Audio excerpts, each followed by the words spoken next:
మా ఆఫీస్ వాళ్ళు team lunch కోసం అని చెప్పి గచ్చిబౌల్లోని మాస్టర్ పీస్ కి అయితే తీసుకొచ్చారు. అండ్ ఇక్కడ అంబియన్స్ కి అయితే నేను ఫిదా అయిపోయాను. చూస్తూ ఉంటే ఇంకా చూడాలనిపించే అంత బ్యూటిఫుల్ గా ఉన్నాయి. లోపలికి ఎంటర్ అవుతున్నప్పుడైతే ఈ కలర్ఫుల్ లైట్స్ తో ఈ సెటప్ కి ఏదో కొత్త ప్రపంచంలోకి వెళ్తున్నట్టే ఉంది నాకైతే. అంబియన్స్ ఎంత బాగున్నాయి, ఇంకా ఫుడ్ ఎంత బాగుంటుందో అని తినడానికి మేమైతే రెడీ అయిపోతున్నాం.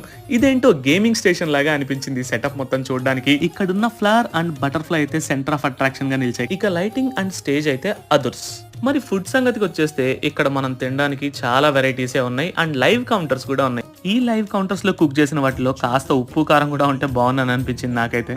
ఇక్కడ ఐటమ్స్ కొన్ని ట్రై చేసిన తర్వాత స్టార్టర్స్ దగ్గరికి వెళ్ళిపోయాం. అండ్ ఇక్కడ స్టార్టర్స్ అయితే బోలెడు ఉన్నాయి. Veg and non veg starters అన్ని ట్రై చేయాలంటే మినిమం హాఫ్ డే పడుతుంది. అందుకే మేమున్న టైంలోనే ఎంత వీలైతే అంత కవర్ చేద్దామని ప్రయత్నించాం. అఫ్ కోర్స్ ఎవరైనా సరే ఇలాంటి ప్లేసెస్ కి వస్తే బిర్యానీల కన్నా స్టార్టర్స్ మీదే ఎక్కువ ఫోకస్ చేస్తారు. అండ్ ఫైనల్ టచ్ మాత్రం వైట్ రైస్ అండ్ పప్పుతో ఇచ్చాం.